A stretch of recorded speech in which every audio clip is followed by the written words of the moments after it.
Baseball is dead. Rest in peace. We might have some breaking news, Dallas, that you missed last night, actually. Some big breaking news. Yes, big breaking news. The world knows about it. It seems like you don't know about it. Just by the look on your face, you don't know about this. No, I don't. No. Look, I'm working 16-hour days, but I got shit to do. I barely have time to shower. I'm busy, Jared. I'm busy. Yeah, you got a lot of stuff going on. Yeah. I mean, look, you want to work at Target, Jared? That's fine. Try talking about your favorite baseball team for a living, okay? Work. Work. So. Yeah. Nothing wrong with working at Target, by the way. And if you do, I feel like you just insulted hundreds of thousands of people. No. And if you do, and you have a drop on person, you talk down on people that are just trying to get by and make a living, which is it's a little iffy. If you're a baseball card distributor and you happen to work at Target as well, please DM me. Yeah, I see the people going in there with scales and shit. That's weird. Crazy behavior. Absolutely maniacal fucking behavior. I feel like you do that. No. I am legitimately I'm the dude who, like, and I'll say pays this, the people to go into Target with scales. That's who you are. No. I am likely the dude who ends up getting shot at a fucking Target or a Walmart or something like that, because I'm the dude who's standing there going, "You sure? You sure you want to do?" I'm watching guys, like you said, fucking weigh it out, boom, open these boxes, crack the packs, put them on the fucking. I believe you call those people employees. Dallas is asking if they're sure because he's intercepted the scales at the scale factory and has actually tweaked them to throw these people off so that he can get the cards. Yeah, that's why. Can you redo that box again just to make sure? Yeah, fucking psycho behavior. Yeah, so it's too bad, man. It's too bad. It's too bad that you hate the blue collar everyday working man, and you've put yourself above them. But tomorrow is a big day on this program, Dallas, and it's a real damn shame. Actually, you know what? It's nice that you're finding out this way. It's nice that you're learning of your what your experience is going to be like tomorrow live on the Wednesday episode, because on Thursday we will be joined by Jeffrey Passan, who has agreed to take my spot for Family Feud on Thursday. So it will be Dallas Braden and Jeff Passan trying to accumulate the big 200 together as a team. And Dallas will be going second. So Passan's going to be out there trying to just wipe those number one answers off the board. And hopefully Dallas is in lockstep with Jeff, because that means chaos will ensue as Dallas tries to rack that brain of his for the second best answer that might be available on the board. Well, it's good to see that Jeff has made it out from underneath that tree in his driveway and is ready to attack. This is your teammate that you're talking about. You know you're not competing against each other, right? Dallas doesn't know anything other than talking shit on the team. Yeah. Sorry. It's how you've experienced this, how we unify the team, right? It's I got to be the drill instructor. You tear them apart. Down. Yeah, break it down, build you up. Break it down, build you up. Dallas, here's your new teammate. Oh man, get a load of this piece of shit over here. Am I right? You know. Yeah. No wonder why Oakland never wins. Jared, it just occurred to me though that since you're not participating, it might be fun if you joined the question creating brain trust for this one. Okay.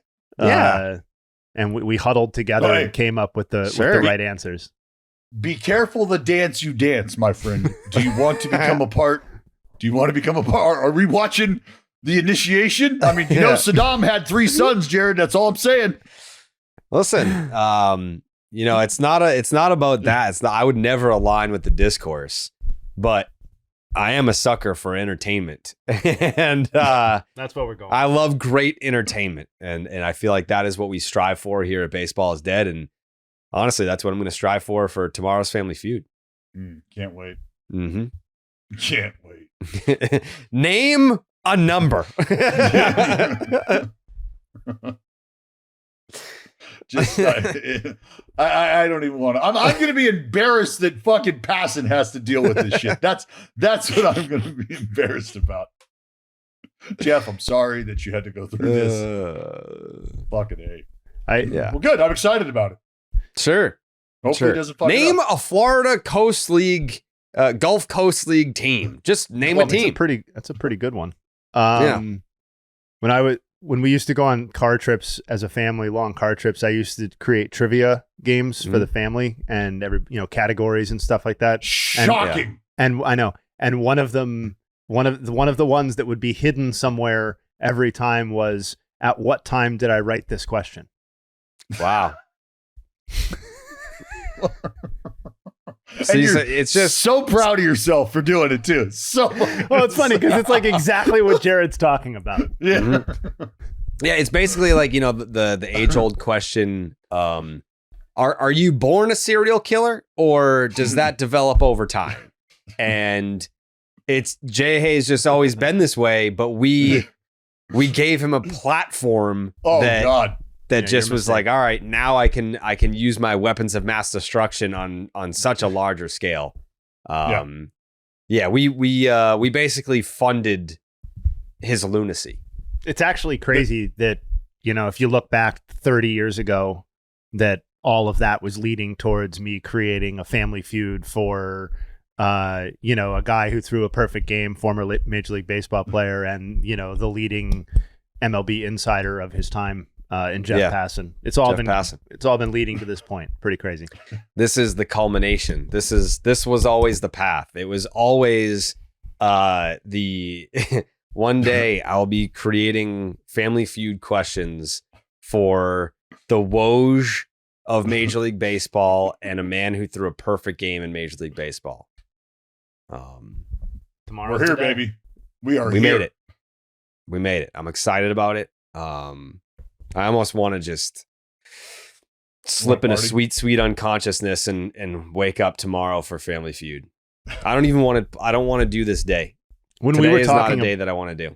When we were talking about it last night, I for a moment forgot that it was Tuesday night that we were streaming and not Wednesday night, and that what we were talking about wasn't tomorrow.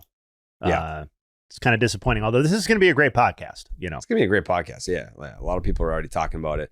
One of the things that people were kind of talking about, Dallas, was that I showed mercy on you by not enticing you to agree to a jersey bet for this series, which I obviously would have won like immediately. That was not something that I like forgot about. That was not something that, no, this is not something that I forgot to do. I didn't want to do it to you. And also just, I'm at the point now where, I mean, if there were a casino that you went to and then you pull the slot machine, it's like ding, ding, ding, ding, ding, ding, ding, and then nothing came out. Would you continue to go to that casino?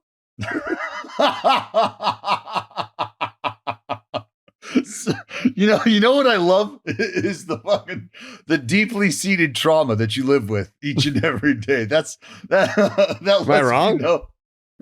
Am I wrong? Like, imagine you're just jackpot. Yeah. That just happened to me. Oh, wait. Where's it at? Nothing again. Yeah, nothing again. Why do you keep coming back to this place, man? I don't know. I'm just hoping. Yeah, like every time I win, I get a slip comes out and it's like next year. Well, I'll send it to you definitely soon. And I'm like, well, you're not reading the fine print. Like if you win multiple times within a certain amount of days, like they both become void. And I think that's something you'll probably pay attention to moving forward. Sure. Right? We all learn tough lessons. Mm-hmm. Yeah. Where's casino going? It's just not a good time. That's why I stopped going. I don't know. I was going to say, is it, or the fact that you just haven't been in a while doesn't necessarily mean you're done going. I'm pretty sure I was there this year too. I feel like haven't been in a while. That's all. Yeah, no, I've been there. You've been I've been there. Year? I've been there just to kind of check it out and see if they operated the same. If the owners were the same, I don't know. If they changed their new management policies or same management. Yeah, same management, same results. I don't know why I would expect anything different. So yeah, I didn't go to the casino for this A's series because I don't know. Shout out to me. I felt bad. I started to just feel bad. I stopped feeling bad for myself and I started feeling bad for the house. What? Don't feel bad for the house, Jared. They make it up daily, I promise. Sure they do. I mean, it's a hell of a operation to be running. It's like you can only win. You can, and sometimes you win when you didn't even win. Like that sounds like a sound business. You see him paying out you see him collecting from other people over here. Yeah. Like over in this part of the casino, he collects. It's collection. Yeah. Yep. Yeah, you see, I wonder what he's about to hold up there. Yeah, see, the roulette table paying off nicely. Yeah. You might just be playing the wrong game. Here, welcome to the Dallas Braden Casino. Because when you win, you don't. I win. Yeah. So like sometimes you get no prize. Sometimes I get your prize. But you know what? You don't get any prize. Yeah. Well, you know what? I've got a great return customer base, so I feel like the model the model is working. It's basically just an idea generating service for Dallas on gifts for himself. He's like, you know what? That would be cool for me. I'm just gonna sign Cal Raleigh jersey coming off the home run derby win. That'd be sick to have something like that. Yeah, I definitely should have picked Cal Raleigh. Thank God I didn't have to. I still have the jersey.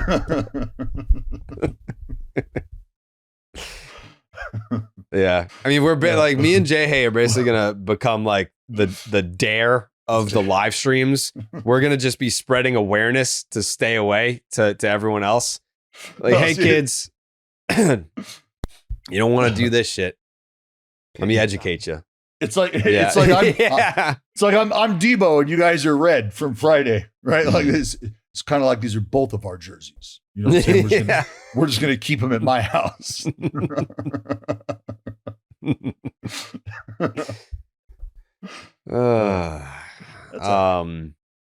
Last night was the full slate. The first time we did a full slate for Just the Nuts, the premier Major League Baseball live stream experience, where you had Jayhay in the kitchen cooking up some freshly baked nugs for the folks at home.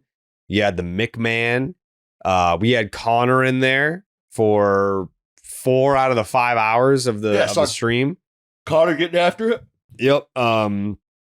We had Dallas Braden popping in pretty much until the game was over. Like he popped in for like the first couple innings, and then I think he forgot the login once it was like 5-0, 6-0. He stopped showing up. But for a few different in between inning experiences, we had Dallas Braden, who was broadcasting the game for the A's.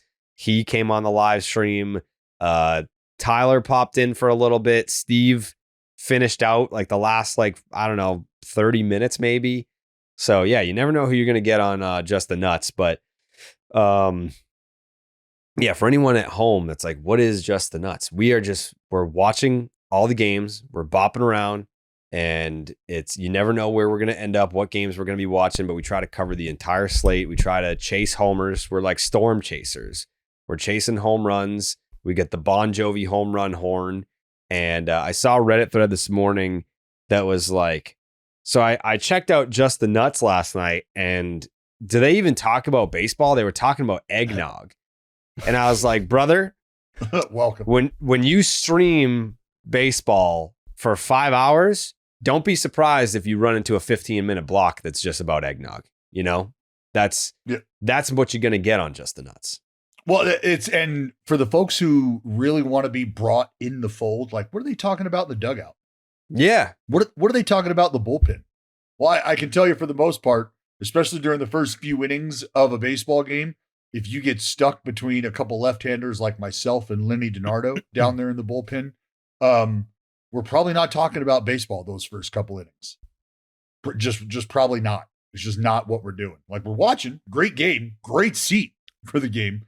But that's not the point of conversation early on. It gets there, but that's exactly what we're offering, is that authentic insight, that authentic feel for watching a ball game with the boys. We've all been doing it our whole life. This is an opportunity to jump in, listen in, potentially some dumb shit that has nothing to do with what you're watching. But that's the fun, is that's how we consume this game. We bounce around, like you said, chasing homers. It is already, in my opinion, it is already the talk of the town. Folks are anticipating, folks are circling their calendars. They're scheduling shit out. Childcare for 3 Tuesdays from now. That's the kind of stuff that's already in the works for these people. And I am excited about what you guys have already started. Excited to be a part of it. It's groundbreaking. So don't bitch about no baseball talk for 15 minutes. Hour 3.5 of a stream on a full slate. We're going to nog it up. It's going to happen. Yeah. I've already privately had some players reach out being like, I want a Jovi so bad. Yeah. Like I've got players, because I mean, if that's the rule, like we don't do the, what is it called? The big inning or whatever the fuck it's called, where they have like on MLB TV, you can select 4 games at the same time. We're going 1 game at a time. And if we happen to switch back to your game and you're rounding first base for a home run, doesn't count. So gotta be there. Gotta watch it happen. The Jovi horn is absolutely electric. You know, just because there might be some people that listen to Baseball is Dead that haven't checked out Just the Nuts. I'll give you a little taste. I'll give you a little taste of the Jovi horn. I'm not going to give you the whole thing, just a little taste.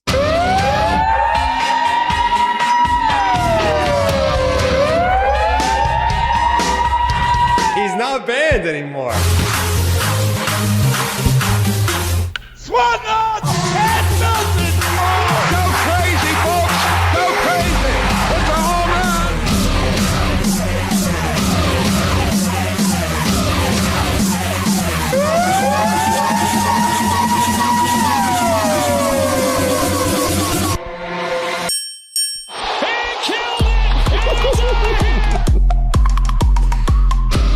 Oh, it's so good. It's crazy how this is just a taste.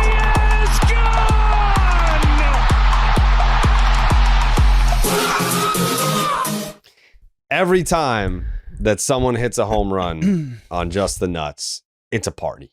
It's a party every time. It's nuts. It is. It really is. Yeah.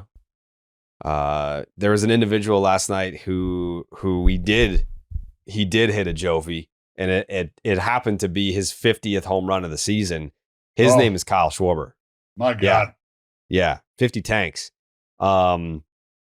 Part of the discussion after he hit the home run evolved into, I think my take was, I think because Judge hit 60 and then this year, like Cal Raleigh was pacing 60, like will he hit 60? It almost felt like getting to 50 was like, it's not 60.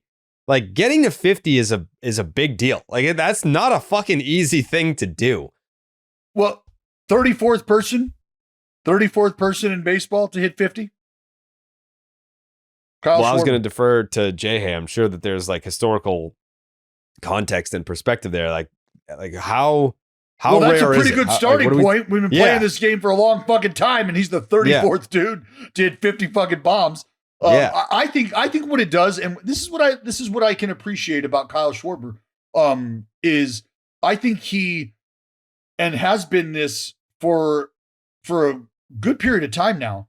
I think he has forced you to reevaluate player value and how you look at player value, how you can distribute or deploy a player that has his skill set. Because on the surface, when you look at a guy who can get on base, you think about providing run scoring opportunities for other individuals. That's extremely valuable. If you're on base, we turn that into a potential run. And we understand that teams are looking for ways to create runs because runs create wins.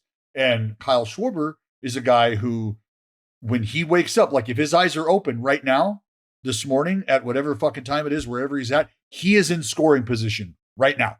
Kyle Schwarber wakes up in scoring position, especially with his ability to do the damage that he's able to do and has no problem doing it at the top of the lineup. It just has, I think, forced forced fans to evaluate players or look at players, fall in love with players just a little differently, because Schwarber can always be that dude who, oh, well, he hit 200, he hit 220, he hit, and you go, oh, that's cute, but look at this. Look at what he's done in totality. And so for that, I very much appreciate Kyle Schwarber. On top of him just being a dude's dude, like a guy that I don't know how you watch him go through what he's gone through.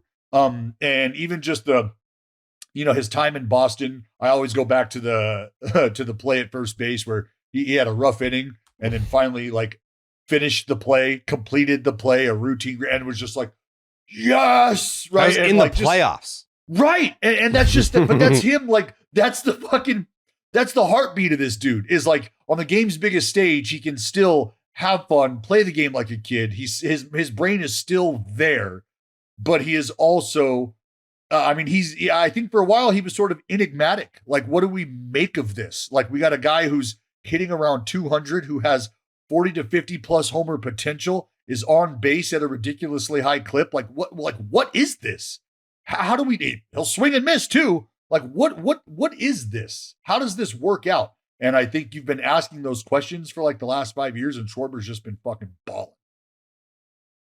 Jayhay, what do you got on not just Schwarber, but 50 homers in general?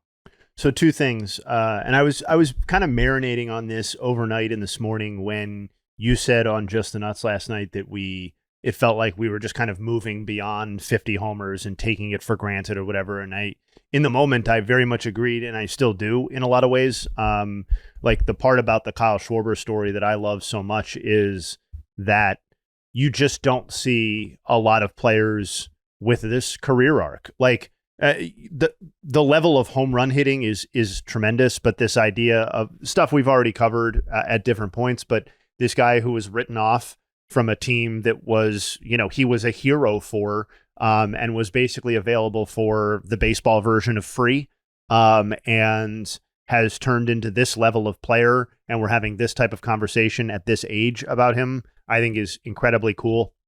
And this is, legitimately his best season, and it's going to end up being not even close, which is great. The other part, specific to your question about the 50 homers and context on that, I do think it is at least a little bit fair if you're a fan of baseball in the recent era to have become at least a little bit numb, relatively speaking, to people hitting 50 homers, because it's never been more common than it is right now, with the proper respect that it's still not a common thing to do.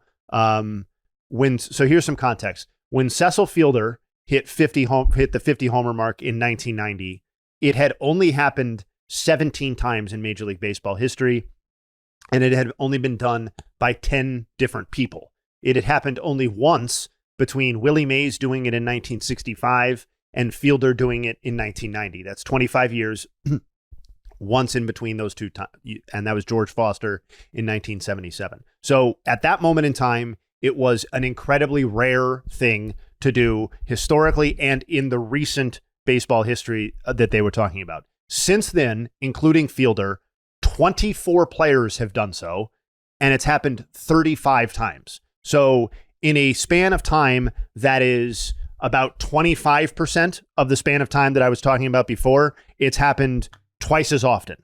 And so there is something to the idea that this isn't the same accomplishment that it was when it was, a hallowed mark when we were talking about Maris and Mantle and the run of 60 and all of that, while understanding that something being done 35 times since 1990 obviously is still extremely rare, and what is that, once a season essentially. So I think it's both very cool given Kyle Schwarber's specific career arc, and I also, having marinated on your kind of existential question a little bit, I do think modern fans being a little bit numb to this is fair, because it's now happened twice this season. Raleigh, Schwarber. It happened twice last season. Ohtani, Judge. It happened. Olsen did it in 23. Judge did it again in 2019. And then there was a little gap, and then it happened an enormous number of times during the late 90s and 00s. So, you can be of two minds of it, I think. I have a theory. I have a theory why we're numb to 50. In addition to what you said, because I don't think that what you said is untrue, but I think that there's an extra layer to it that makes sense to me. In the cases of the recent times that it's happened, Judge, Ohtani, Schwarber, Raleigh, they all hit 50, but they got to 50 with enough time to get to 60. Get to 60. Mm-hmm. So it was like, yeah, they hit 50, but they either got to 60 or it was disappointing that they came up short of 60. Point. Well, and so what I was going to say is go back to 98. And for baseball fans who have that experience, they watched two individuals blow right past 50. And now it was a matter of 60. Are we talking fucking 70? Are you serious? And 70 happened. And you had Sammy come up short with 66. I mean, so, and it was what, 2 years before that when fucking Brady Anderson and the sideburn bomber showed up and was like, here's 50 and 110 out of fucking nowhere like that. So you were starting to, and I mean, Jay can go back and look at this, like the calendar of it, but it feels like that was when, the regularity of this started to become more of a thing. So you get hit over the head with 50 from Brady. You have the incredible race of 98 with both those individuals. Sammy backed it up again, right? I mean, he's got 3 seasons of 60 plus.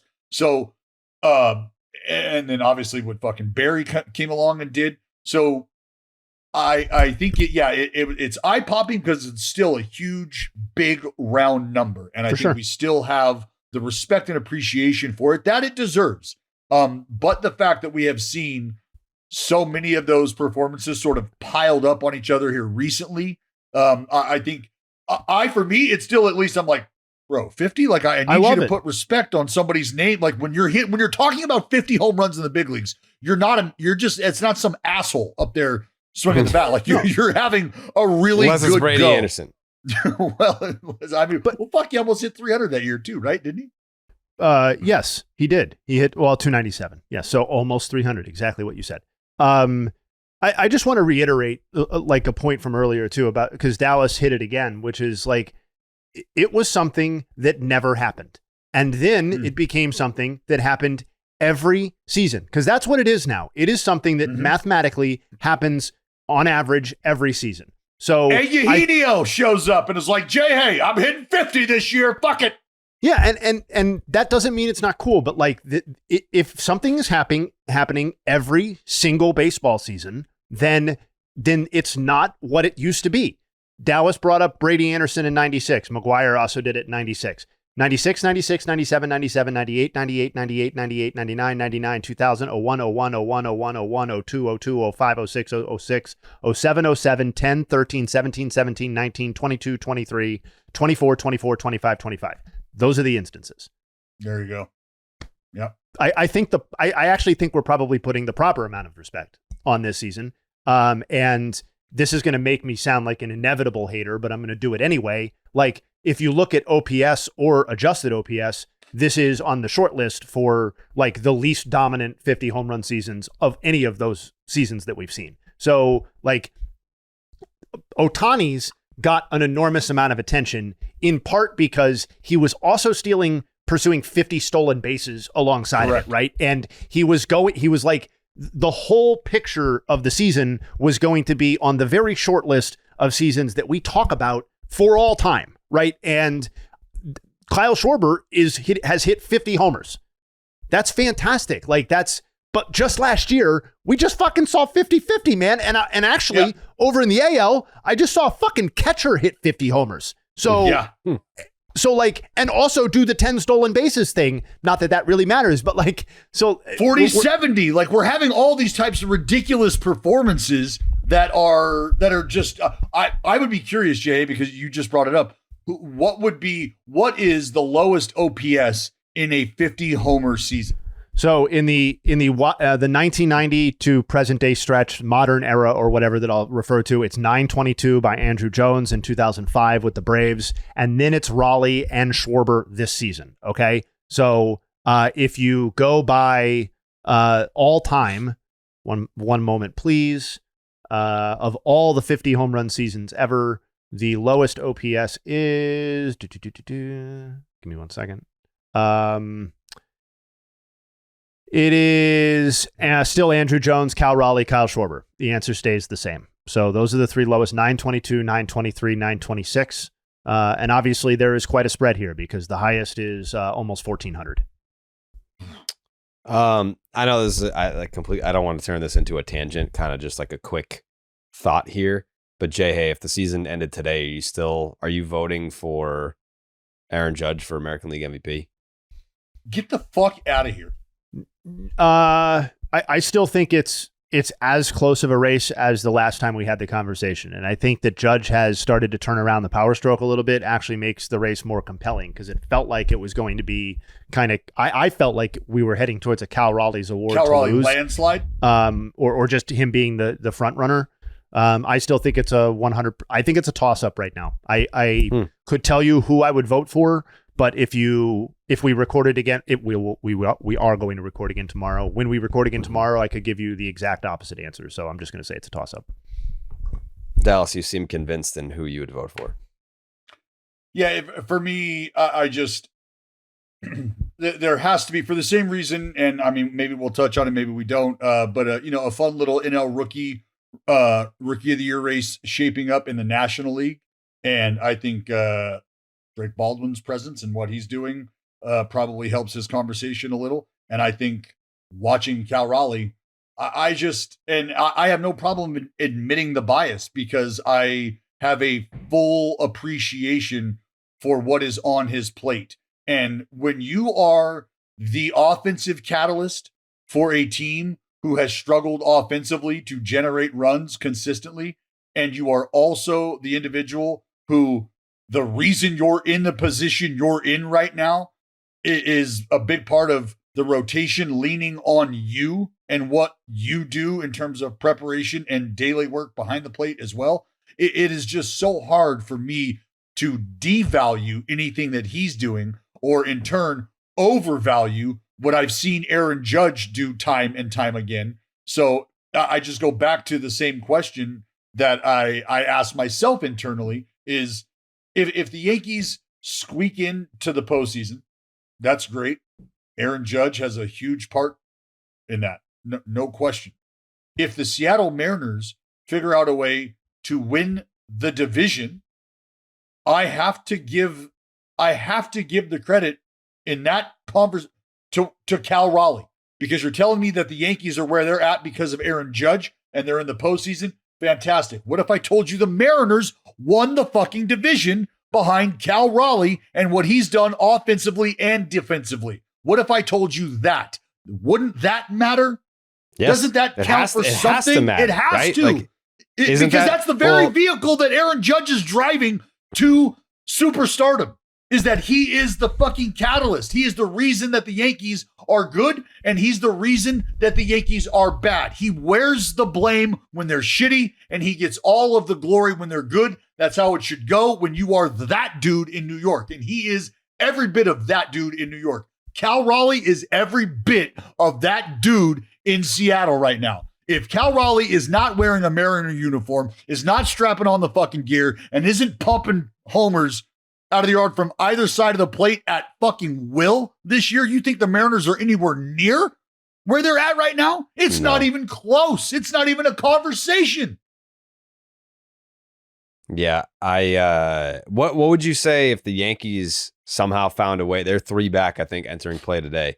If the Yankees found a way to win the division and the Mariners missed the postseason, does that sway you? That's where it has to. Really has to, based on what you just said. Yeah, right? This is where, yes, and this is where the performances of those two individuals down the stretch, I think, start to really, really get analyzed heavily. Because if it's Judge and who was not well after the second half and is starting, as you said, Jayhay, to turn things around. And if that just continues and he gets hotter and hotter and hotter over these next 2.5 weeks or whatever's left in this season, and the Yankees make that run, I think you would be able to easily identify Aaron Judge's fingerprints all over the recent run and him being the guy who's doing a lot of the heavy lifting for that team. So it would stand to reason that if Cal Raleigh and company can't finish the job and eventually fall out of contention, and it's Aaron Judge and the Pinstripes who surge to the front, and it's because of what Aaron Judge is capable of doing, I don't know how you don't turn around and go, man, Cal Raleigh had a hell of a year. But what Cal Raleigh didn't do is what Aaron Judge did do at the end and put the team on his back. Because you could say Aaron Judge has had the team on his back all year, so was Cal Raleigh, but who kept them on their back through the finish line? I mean, I understand if you want to look at it that way. Yeah.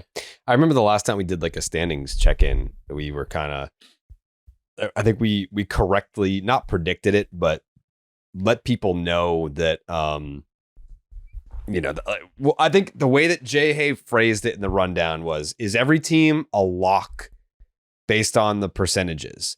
And then we all looked at Seattle and said, well, if there's one team that's not a lock, it feels like the flip-flop could be between the Texas Rangers and the Seattle Mariners in terms of who's on the outside looking in.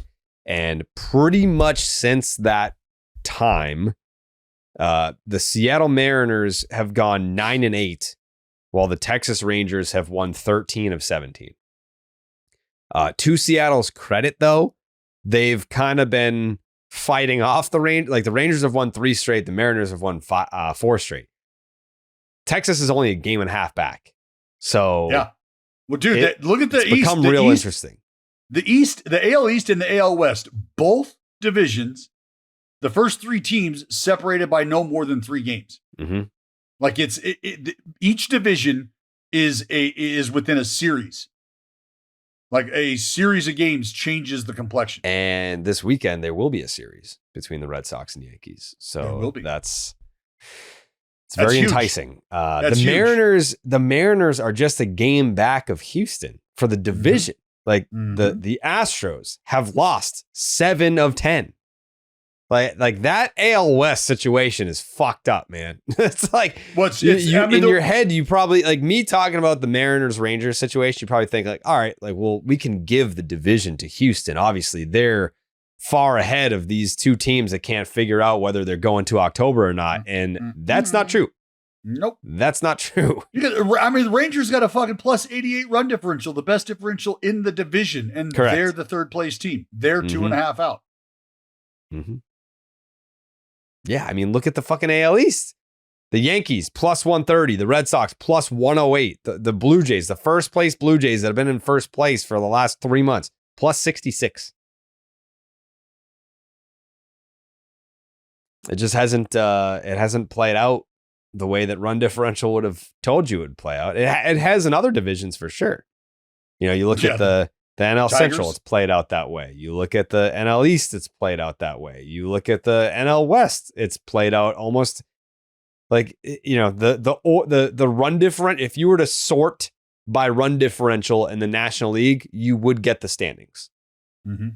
But in the American League, no, not so much. I mean, the NL Central, the AL Central is a fucking joke. Oh, it's abysmal. 90 plus 97 for the Motor City Kitties, and everybody else is just in the red. Ass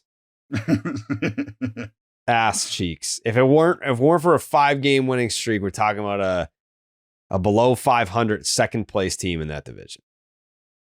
So, yeah. I don't know. I'm excited as the playoff picture shapes up. I'm excited to have some drama in the AL East. Like Dallas said, 3 teams separated by 3 games, and then that AL West situation that could become chaos. Yeah, the last couple weeks of the season.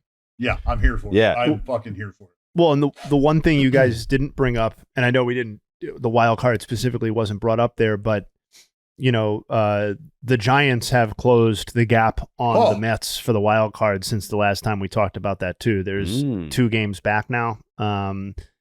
the math, so to speak, still heavily favors the Mets, but 2 games is half of 4 games, which is, I believe, what it was the last time we asked the question. Also, I mean, I know that we kind of only talk about it when they play each other, and the Padres had caught the Dodgers, so it was exciting at the time. We haven't talked Padres-Dodgers in probably a few weeks, or a couple weeks at least, but the Padres are still only 2 games out. Yeah, very much. We can't sew that. Very much so. No. Yeah, these are. This is exactly. I'm excited to have baseball in this position right now, to have these 2 races, and the fact that you do have an American League version and a National League version too. I enjoy that. Yeah, I enjoy the Underdog Fantasy app. Mm. Yeah, because it is the easiest place to play fantasy sports, and it will be the number 1 location for you to play daily fantasy during the postseason. And playing their pick'em game is as simple as selecting higher or lower on player stats like strikeouts, total bases, home runs, and so much more. I will be rolling out daily pick'ems once October rolls around. Actually, once the end of September rolls around, because I believe the wild card starts on the last day of September, which that's going to be a tough marketing campaign for Major League Baseball. Like, welcome to the end of September. Yeah, it's going to be weird. It's going to be weird to have it be playing playoff baseball and it's not October yet. Make sure you sign up with the promo code Jared. That's JARED to get up to $1,000 in bonus cash and a special pick on Underdog. That's Underdog Fantasy, promo code Jared. We can go Cade Horton or Mookie Betts. Who do you want to talk about? If I was an announcer, I would say it feels like October for those postseason games. Yeah. Yeah. Any preference on where we go? Cade Horton. Cade Horton. So Cade Horton, if you're unfamiliar, right-handed pitcher for the Chicago Cubs, who was the first round 7th overall pick by the Cubbies in the 2022 Major League Baseball draft. He is a 24-year-old, a recently turned 24-year-old. And boy, has he looked great since about mid-August. We're looking at a 10-start sample. His last 10 starts, we're going back to July 20th here. Mm-hmm. And he leads Major League Baseball with an 0.84 ERA. The whip 0.79, that leads Major League Baseball. It's a 2.77 FIP, so whatever. You want to go the FIP route, then whatever.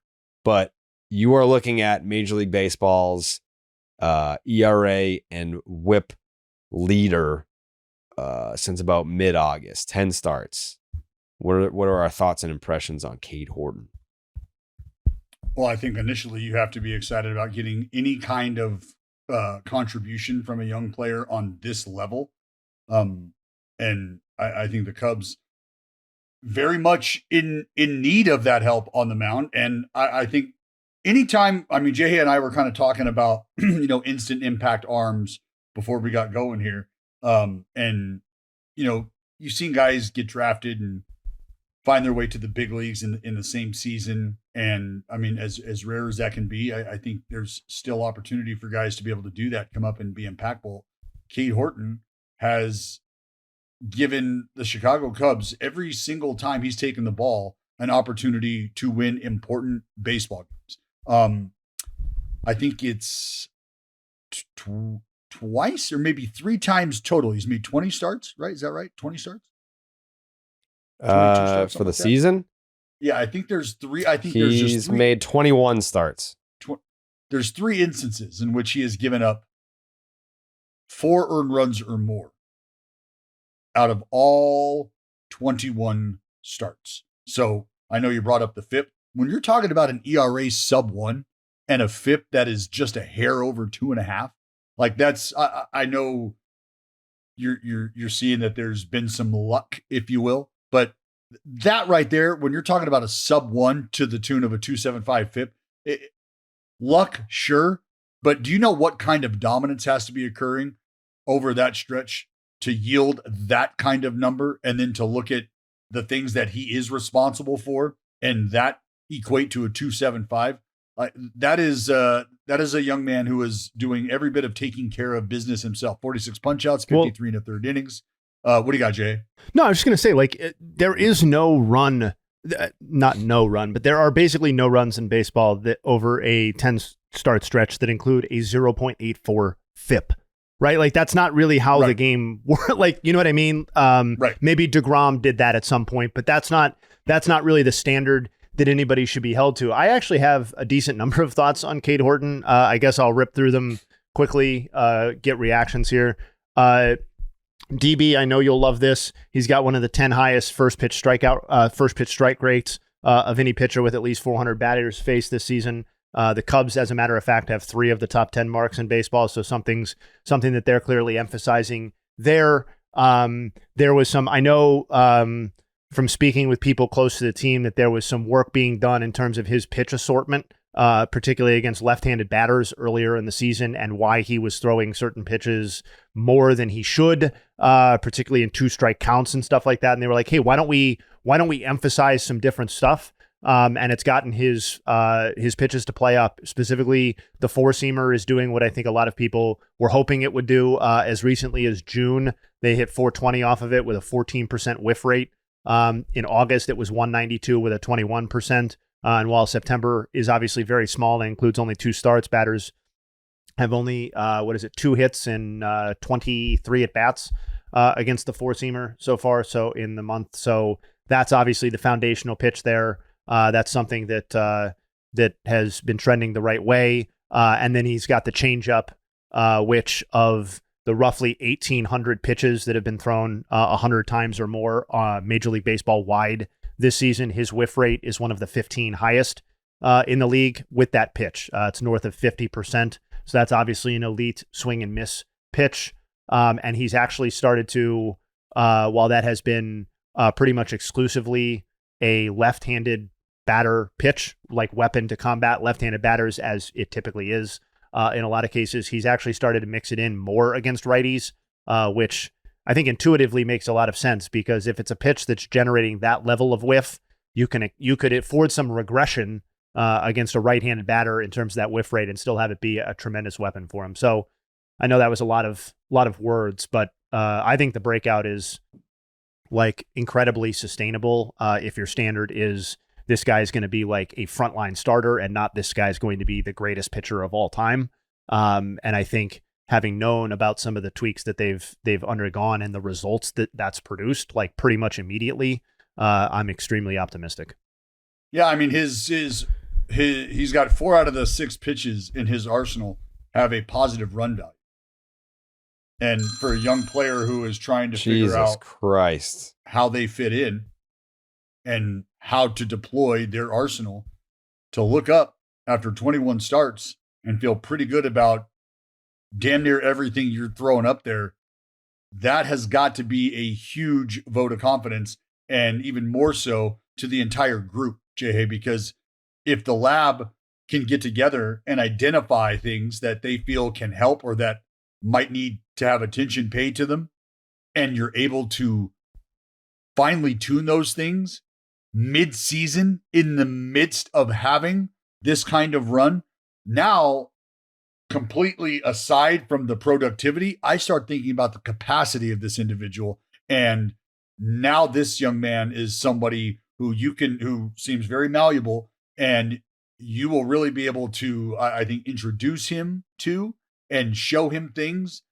that he clearly seems that he will have the penchant to enhance himself with. And I think that is dangerous. And having done the Slab Lab all year now, and getting to sit down and really talk in depth with guys about how they go about their business, what they're looking for, you can see the individuals who have a really good understanding of who they are. And I also see the individuals who are on the cusp. They're knocking that door down, getting ready to find out who they are.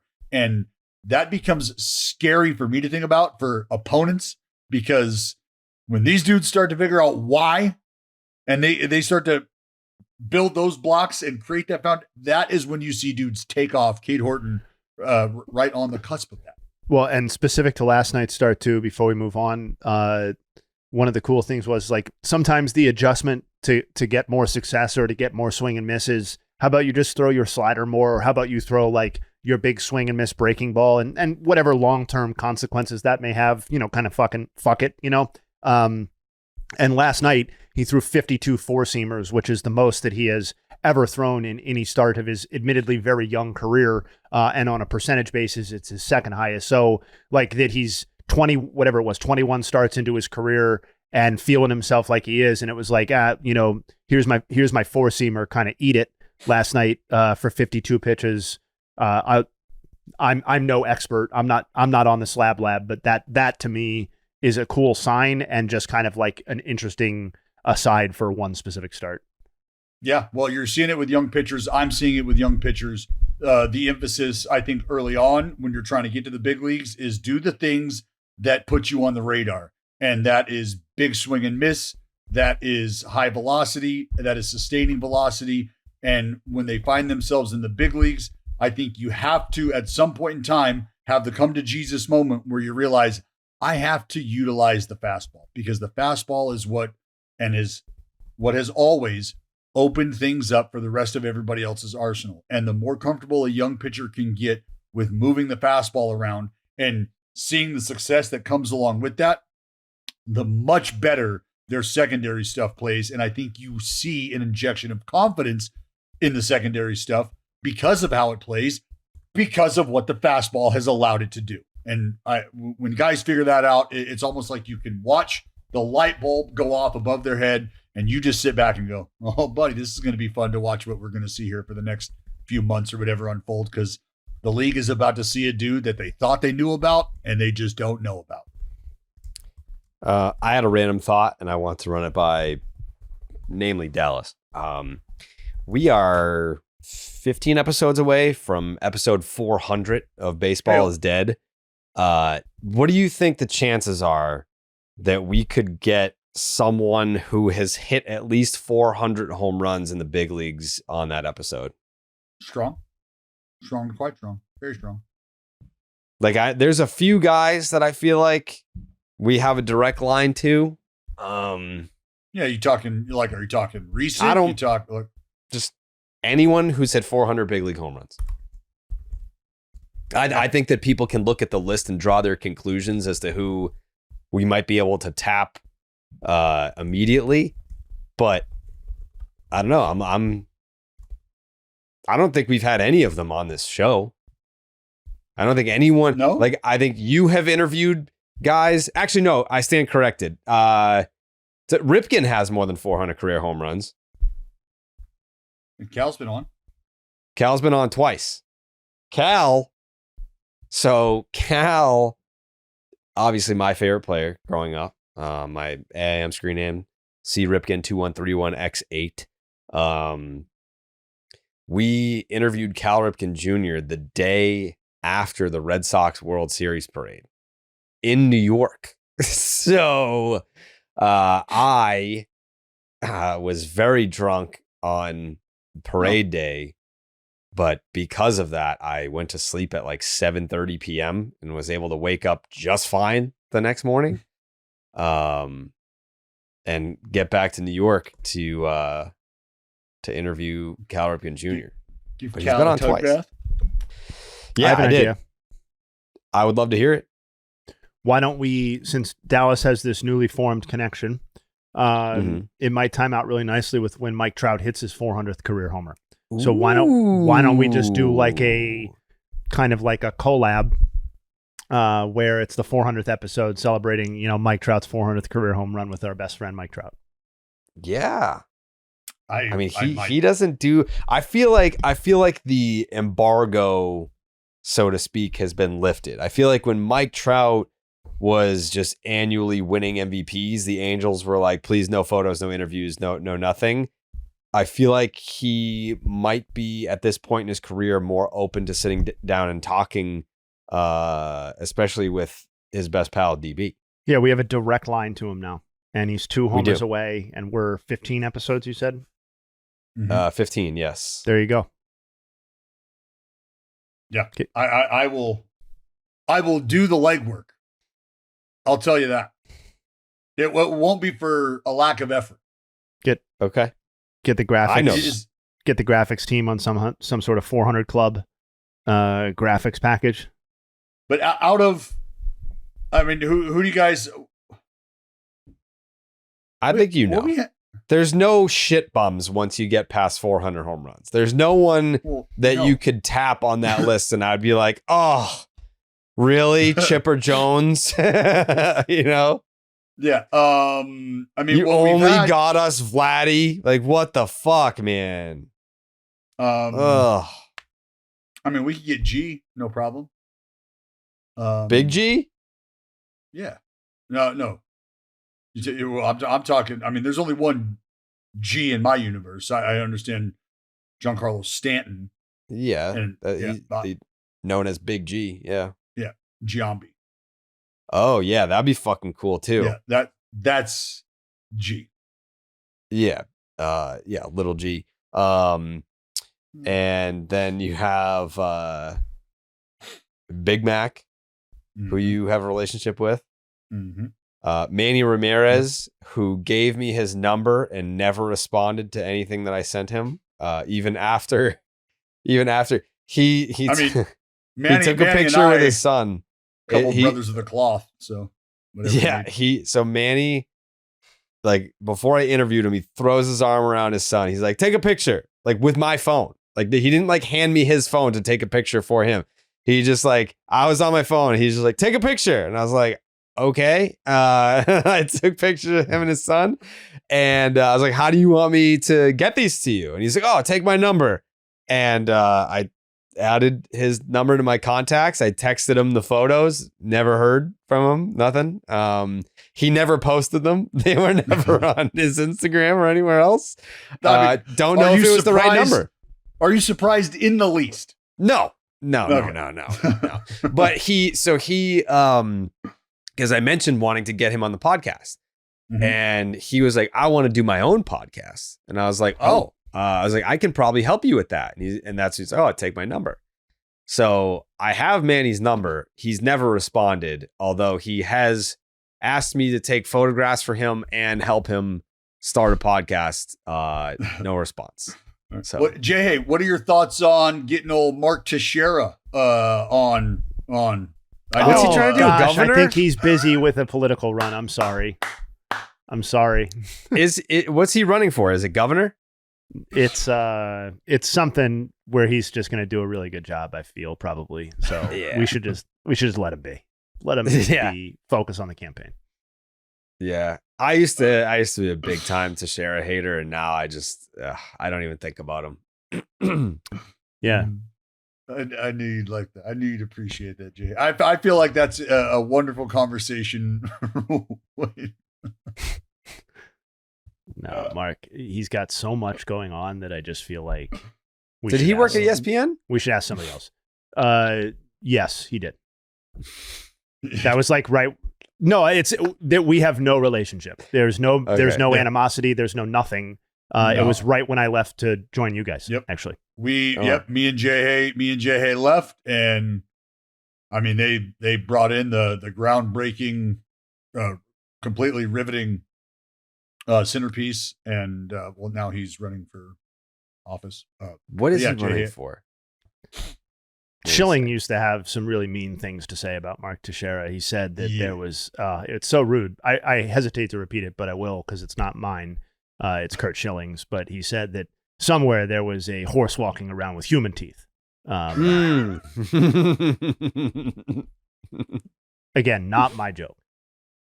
But one I did. He's running for U.S. House, the seat in Texas. Good luck. Man. But that does open up so many other opportunities for us in terms of people we could get on the 400th podcast because he's busy for sure. You ever meet Jim Tomei? Any of you? No, but that would be an all-timer for me. We could do that. No problem. See, this is the thing. Like, you got to like jog this guy's fucking memory. I'm like, hey, like what guys that have hit at least 400 big league home runs can we get? And like, unless you prompt Dallas to be like, oh, do you have Jim Tomei's fucking phone number? He's like, yeah, Jim Tomei. My bad. Like, how about the guy 8th on the list?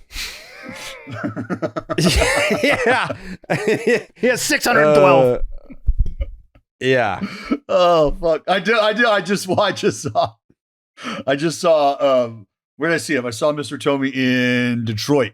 Yeah, and that's when we were fucking slobbing all over Nick Kurtz. Yeah, he would be. Yes, is that who we want to get? Because I will fucking full court press. I'll be like, yo. If we're being honest, all these guys that we just said would be great. Like, I would love to have everyone that we just mentioned. Almost. Well, you said 400. I mean, I could call Mac, and Mac would be in. Mac would do it, no problem. Maybe we should do a cavalcade of stars. Once we hit 600 episodes, we get Jim Tomei. Because who else are we going to get for 600? Let me look at the list here. We do want someone with some youth behind them to give us some 200 episode. Well, there's only one other dude that I have a relationship with. Former teammate Mike Piazza. Yeah, we get Mike. I'll be talking to him about some Italian baseball stuff. So, I mean, tomorrow's 9/11. I feel like that would be, if we want some viral clip stuff, it's like Mike Piazza talking about that 20-something years later. Call up Piazza. Get Piazza on the horn. I don't know if I have his. I got his number. I don't. I'm going to have to call the ambassador to the Italian Italy? WBC team. Yeah. Yeah. Which I have a line to. So is that who we want? Yeah, let's Jake, book Mike Piazza for episode 400 of Baseball is Dead. That's who I want.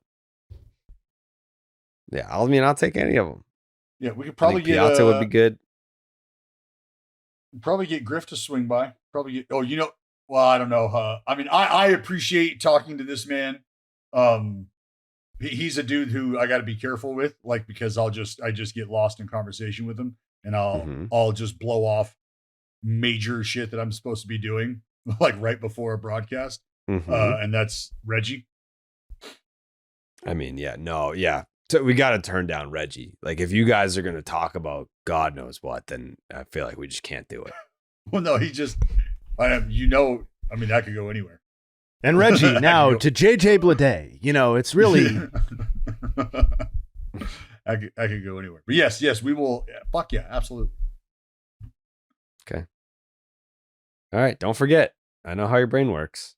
I know. Just remind me. Gentle reminders. There's a lot of shit I got to stay on top of in my day to day. And now I'm adding booking Mike Piazza or Jason Giambi or I don't know. Someone. Gary Sheffield. He's been doing some yapping on podcasts recently. Jeff, has he? Yeah, he went on what's that basketball podcast? All the Smoke? Is that it? Yeah. I think so. The one with Matt Barnes? Yep. Matt Barnes and Steph. Yeah. Yep. Yeah. He went on that one. And it was very funny because Barry went on that podcast and we played clips from it. And that's when they were like, do you think you could get in there right now against 100 and still hit it? And he was like, yeah, of course. Yeah. And then Sheffield was like, he's full of shit. he's like, I talked to him on the phone on the way over here. He said, you're good guys, but like, let's be honest, like he's 60 years old. I would love, yeah. Chef just fucking smoking dingers with a metal bat and fucking cigar. Yes. He had a cigar in his mouth and was hitting balls onto the freeway. Yeah.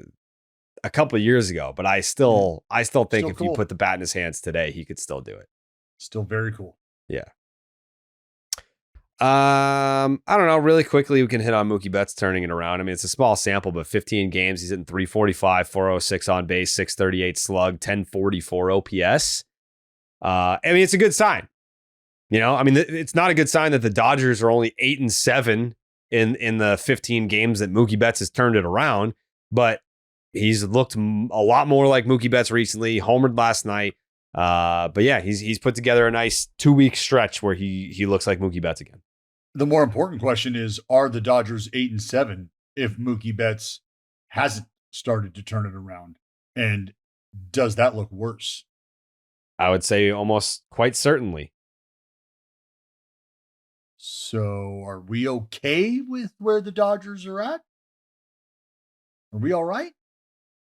Jay, I know you have stood firmly on the Dodgers being the ones at the end of this thing to still be the ones standing.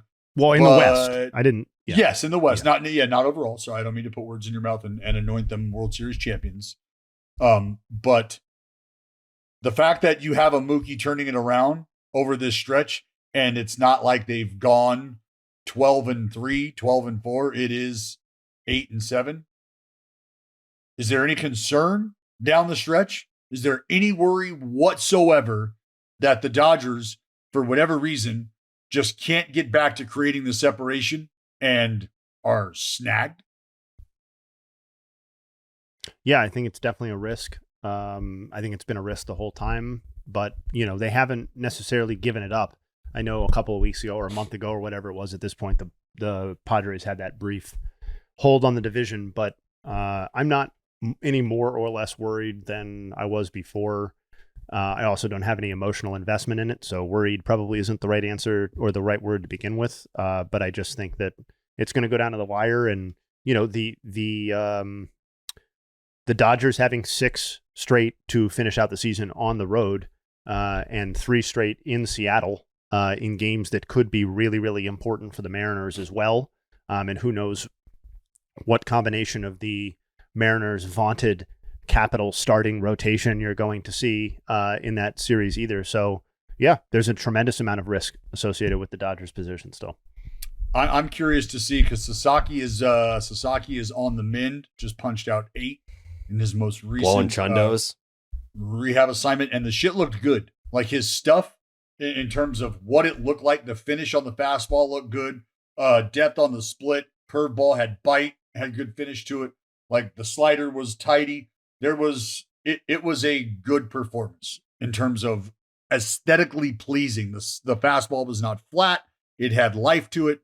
Like it was a very welcome sign for somebody who has wanted nothing but a huge amount of success for Sasaki since he showed up here. I mean, I wanted this dude to come over and blow people away because I just think it's really cool to have the combination of, multiple countrymen on one team and him being as highly touted as he was. I wanted nothing but instant impact success. That has not happened. It's been quite the opposite, in fact.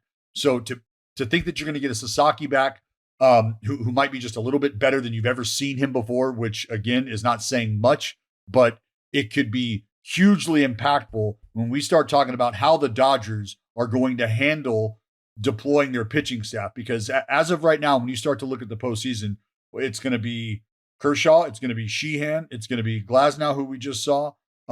You've got Moto, obviously, and Snell. And does this mean that a healthy Sasaki combined with a healthy Ohtani, could those two individuals be the guys that are eating multiple innings, whether it be a plus side, minus side situation in the postseason? If so, I think those are 2 pretty good options.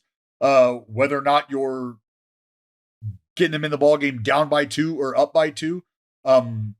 So I think Sasaki definitely aids in how you are going to go about getting outs, because that's just an arm that you can't ignore if it's healthy and it's right, what it's capable of.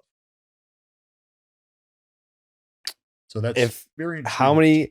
How many starts do you need to see before you're like, all right, I trust this guy making postseason starts? Ooh.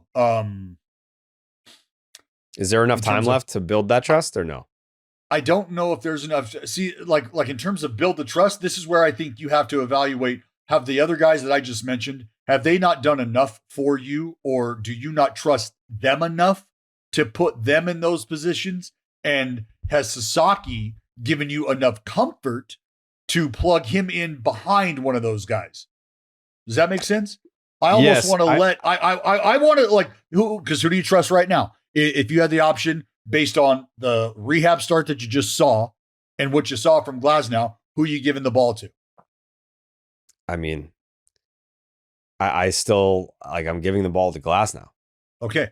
So, and I would tend to agree with that. And if that's the case, then I think you're already sort of answering your own question, which is, I think I like the idea of Sasaki being as close to confident in starting these ball games, and borderline, I'd like him to be pissed that he's not starting these ball games. And if that's the case, then I got him right where I want him mentally to drop in a nut crunching time when we need outs. That's when I want to be able to deploy him. And if what I'm seeing up until this point has given me any sort of confidence to start him, well, then I want to have a conversation with him and convey to him how much of a weapon I think he could be over the course of this postseason in this role. I know we brought you here to do this. That didn't work out this season. That doesn't mean that that's not what the future holds. But our future, which is right now, is about winning postseason baseball games. Here's how you can help us do that. And it doesn't have you starting the ball game. It has you coming in. Should we need shit to stop? Should we need to just build the bridge to the back end and give our offense some time to catch up? This is where you, Roki, come into play. So pump his tires, fill him with that confidence, and give him the desire to want to go out and be that weapon. And I think if you can do that, you tap into something. I mean, we're not that far removed from Dave Roberts publicly being very non-committal to Roki making the playoff roster. So if he's one of the best 13 guys we got, then he's one of the best 13 guys we got. We can go from there. But if he's not, then he's not. And it's kind of like, yeah, fuck him. You know, it's whoever steps up, you have a spot. And if you don't step up, then sorry. Like, I don't care what kind of hype you came with. I don't care what we're paying you. Like, we're the Dodgers. We're going to go with what we got. We're going to go with the best. It's what I said about DeGrom when we were worried about what we were going to get from DeGrom from the Texas Rangers perspective. You were so much better off making peace with the fact that he wasn't going to factor in and moving on from that, as opposed to holding your breath and wondering, should we get him back? What is he going to be able to do? How is he going to be able to help? Like, that's a futile conversation to have. Don't even entertain that. Don't waste your energy on that, because what you have here in front of you right now is, I think, somebody that can help just in a different capacity. Yeah. I don't know that I'm confident in Sasaki, pitching meaningful innings in the postseason. I could see it out of the bullpen, but at this point, you get a ride with the guys that got you there. And the other thing too, like, to your point about between Glasnow and Roki, even if like all numbers were equal at this point, I would still lean towards Glasnow because he's been there. I'm still going right. This is why he's I'm been there. He's pitched pitched in the postseason. He's pitched in the World Series. People forget that too. I know it was, the empty. It wasn't empty ballparks by the time they got to the World Series. So yeah, he pitched in the World Series. He's pitched in big games. Whereas like Roki, dude had one bad start and he was in tears. Like I can't have that for the postseason. I just can't. Like, we need guys that are mentally tough and they're going to have the experience to be able to go and grind. Even if you don't have your best stuff, to be able to grind out starts in October, I need that. So, yeah. Well, I mean, because October is when we see guys, frontline guys, aces, have to work their ass off to get through 4, 5. Mm-hmm. And you think that somebody who has struggled to do so in April and May is going to be ready for that sort of pressure? Not with what we have seen. So if there's a soft landing spot for him somewhere early in the tournament, maybe that's how you kind of get his feet wet. Mm-hmm. Mm-hmm. I did mention my drinking escapades during the World Series, and I woke up the next morning feeling great. I have to tell you about this game-changing product that I use before a night out with drinks. It's called pre-alcohol. Huh? Let's face it. After a night with drinks, I don't bounce back the next day like I used to. I have to make a choice. I can either have a great night or I can have a great next day. That is until I found pre-alcohol. Here's the thing about pre-alcohol. Probiotic drink. It's the world's first genetically engineered probiotic. It was invented by a PhD scientist to tackle rough mornings after drinking. And here's how it works. When you drink, alcohol gets converted into a toxic byproduct in the gut. It's a buildup of this byproduct, not dehydration, that's to blame for rough days after drinking. Pre-alcohol produces an enzyme to break down this byproduct. Just remember to make pre-alcohol your first drink of the night. Drink responsibly, and you'll feel your best tomorrow. That is a firsthand experience that I can share for sure. Is I hate the rough mornings. I feel like Dallas, you don't mind them. You're a weirdo. I can't do it. I gotta be able to function the next day. Well, I gotta be able to get up, get a lift in. I got kids. I gotta be able to have that energy. I'm with you. I'm with you. I think for me, it's a combination of having a product like Z-Biotics and also maybe a side little herbal supplementation that helps me get through those moments. Mm-hmm. Yeah. Every time I have pre-alcohol before drinks, I notice a difference the next day. Really helps out. Gave it a try based on a recommendation from a pal. Haven't looked back since. Fall is right around the corner, so that means it's time to raise a glass to your favorite team. Whether you're tailgating, enjoying a college game day, or watching Sunday's action on that fancy new TV, don't forget Z-Biotics pre-alcohol probiotic drink. Drink a pre-alcohol before drinking and enjoy great days and after celebrating all season long. Go to zbiotics.com/BID to learn more and get 15% off your first order when you use BID at checkout. Z-Biotics is backed with 100% money-back guarantees, so if you're unsatisfied for any reason, they'll refund your money, no questions asked. Remember to head to zbiotics.com/BID and use the promo code BID at checkout for 15% off. Kyle Tucker to the IL, Bo Bichette to the IL. Which injury will be more costly to their respective team?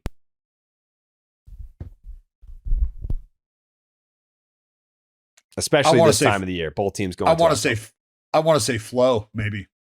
I mean, he's had a great year. He's had a great year. They also have Ernie Clement, who's been fantastic in terms of just being who he is, super utility, moving him around. So I think at this point, what you do is you tap Ernie and you're like, hey, Ernie Clement, we couldn't get the motherfucker out when we were in Toronto. So I'm probably still experiencing a little PTSD from Ernie Clement. But yeah, I think if he can step up and do what he's done all season long, then it doesn't make it as painful. But yeah, I think that's where I go. Jayhay?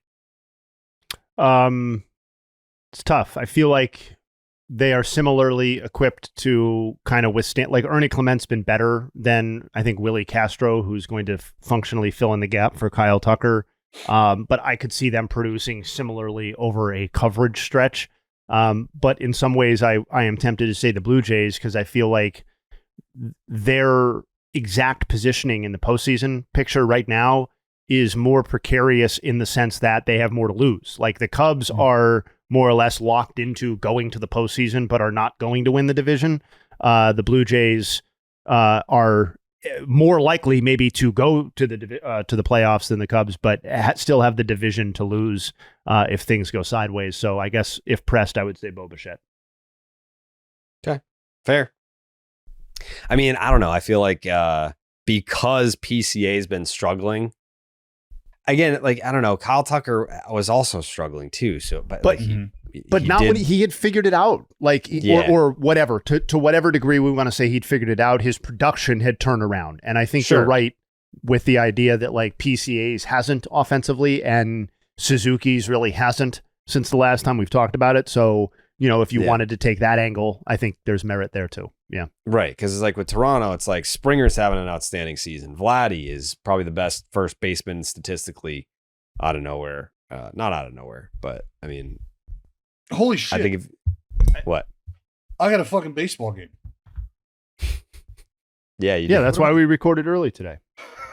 I know, but I think we reminded you about that twice today about why we recorded early. It's a 12:30 game too.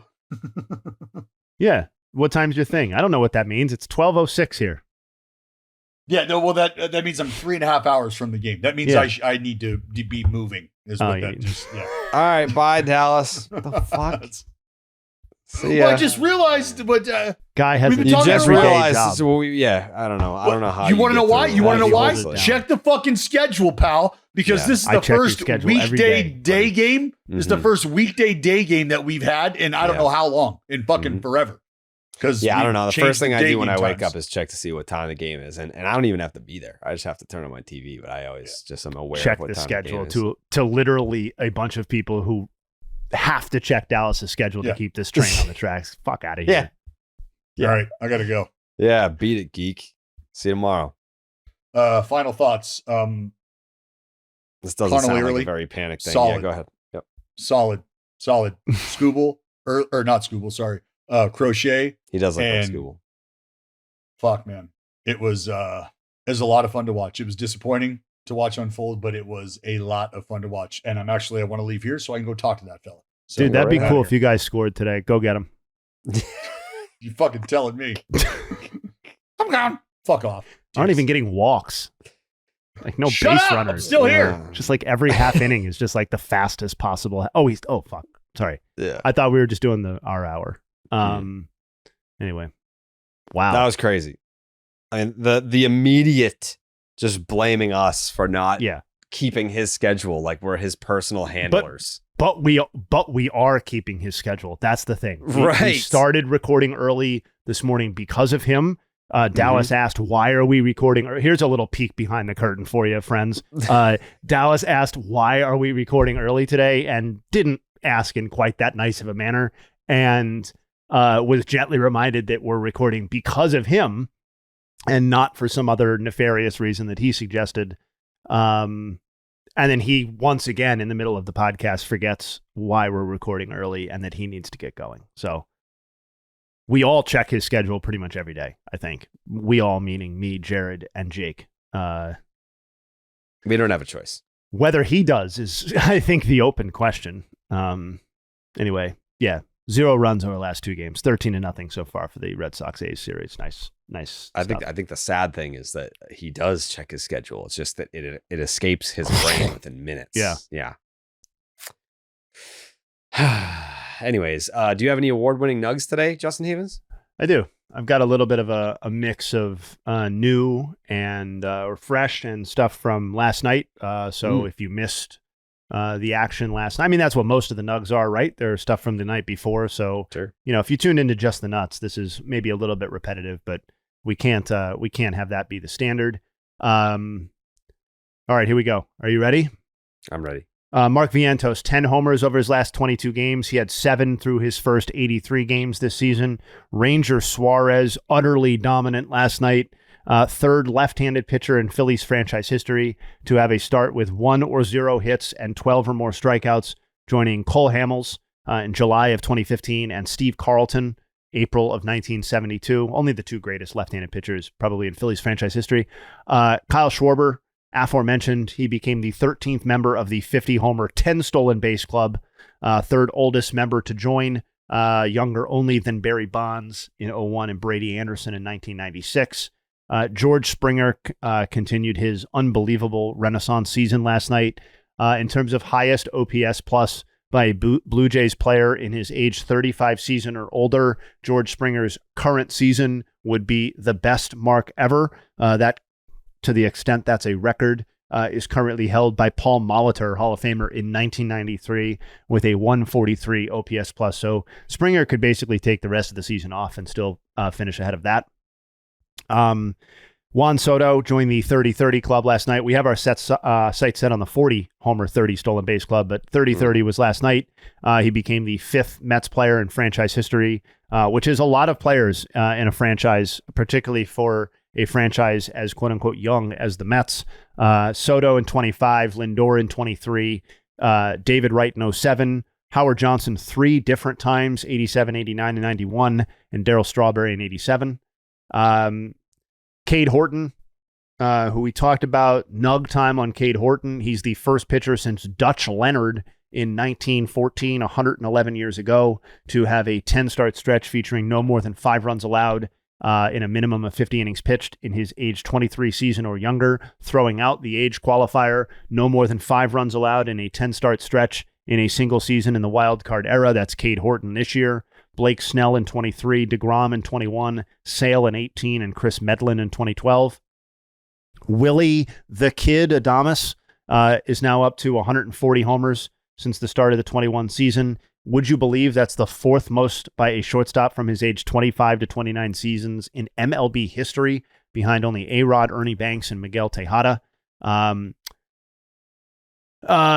Jeffrey Springs, man, tough. I wish I would have gotten this nug out before Dallas left. This was designed especially for him. I actually tagged him in it last night. I didn't see that he got it on the broadcast, but Jeffrey Springs, it was the first time he's allowed multiple home runs in the first inning of a game in his MLB career. Save that for a Just the Nuts night. That's pretty special.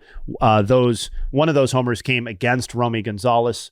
That was Romy Gonzalez's from August 9th to September 8th. He had 0 extra base hits. He had 2 last night. So credit to the A's pitching staff for breaking him out of that slump. Mookie Betts, you said it. From the 46 games from July 6th to September 30th, 3 homers. He has 3 homers over his last 6 games.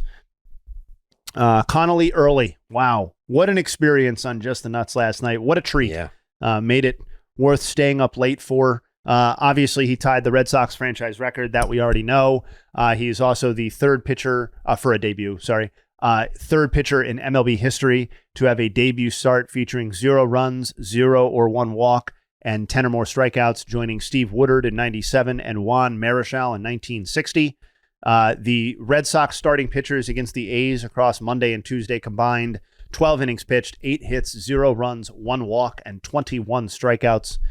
Good luck to DB today. Peyton Tolley back on the mound. Crochet and Connolly Early are the first left-handed pitchers in Major League Baseball history to have starts of 0 runs, 1 or 0 walks, and 10 or more strikeouts in consecutive games against the same opponent since Chris Sale and David Price did so, coincidentally, also for the Red Sox on August 11th to 12th, 2018, and they did so against the Orioles. So actually kind of a fun potential nugget here. Peyton Tolley, as many listeners know, also left-handed. We could extend that nug. If Peyton Tolley decides he wants to get crazy and maybe not allow the A's to get any runs or strike them out a bunch of times like the last 2 guys have, we could be in really unprecedented territory in terms of 3-start dominance, series dominance by a trio of left-handers against the same team. Speaking of that, 2 more Red Sox related nugs before we head out. The Red Sox are the first time in Red Sox franchise history they have had a 2-game stretch featuring 0 runs allowed, no more than 2 walks, and at least 23 strikeouts in consecutive 9-inning games. They're only the 7th team in AL history to do so. And specific to the Tolley Early combo in terms of left-handers in debuts, teams to have multiple pitchers have 8 or more strikeouts in their MLB debuts in the same season in the wild card era. Okay. And that's not just left-handers. That's anybody. The 25 Red Sox with Tolley and Early, the 23 Guardians with Bybee and Logan Allen, the 19 Blue Jays with Anthony Kay and Trent Thornton, the 12 Mets with Matt Harvey and Colin McHugh. This is a very mixed list, by the way. And the 2001 Rockies with Jason Jennings and Sean Chacon. Sean Chacon. Yeah, how about that one? Jeez. That's a throwback name. Yeah. So those are the nugs. Thank you. Yep. The award-winning nugs. No doubt. Okay. Very excited for tomorrow. Yeah, man, me too. Let's huddle on that. We got to huddle on the questions. You, me, and Jake should make sure that these are A+ stuff. Yeah, this is going to be big time. Confirmed. Jeffrey Passan on the show tomorrow. Family Feud tomorrow with Jeffrey Passan. I just got the text from Ben Cafardo being like, just confirming this 30-minute window. And it's like, Yeah, Ben, definitely 30 minutes. Yeah. Passan is going to be, I'm going to guarantee at least 45 minutes with Passan. Yeah. I mean, I know Ben's got a job to do, but Ben has a job to do. We know what's up. He can check that off of his list. He got the confirmation it's going to be 30 minutes. He can give the assurances to who he needs to, and then we will do a solid 45. At least. Yeah. Yeah. I mean, normally for, the ESPN spots when there's an ESPN Sunday Night Baseball game, and, we'll see if we can get one of the talent on one of the podcasts in preparation for Sunday Night Baseball. I think every time Passan's done it, it's been north of an hour. Yeah. Well, and then there's the feud part too. I mean, I'm sure we're going to want to talk some real baseball, and then we've got the feud and, the aftermath of the feud where he kind of like, he calms down and he's kind of like, telling us about what processes what just happened. Yep. Yeah. So maybe 2 hours. Okay. I'm not going to let him know, but he'll be ready for it. Yep. I trust him. All right. We will be back tomorrow for the Thursday episode of Baseball is Dead, featuring Jeffrey Passan filling in for me on Family Feud with Dallas Braden. Let's see if they can make it to 200 points. I think they will. And it won't be because of Dallas. I think they won't. And it'll be because of Dallas. It's entirely possible. All right. Tune in tomorrow. We'll see you then. We gone.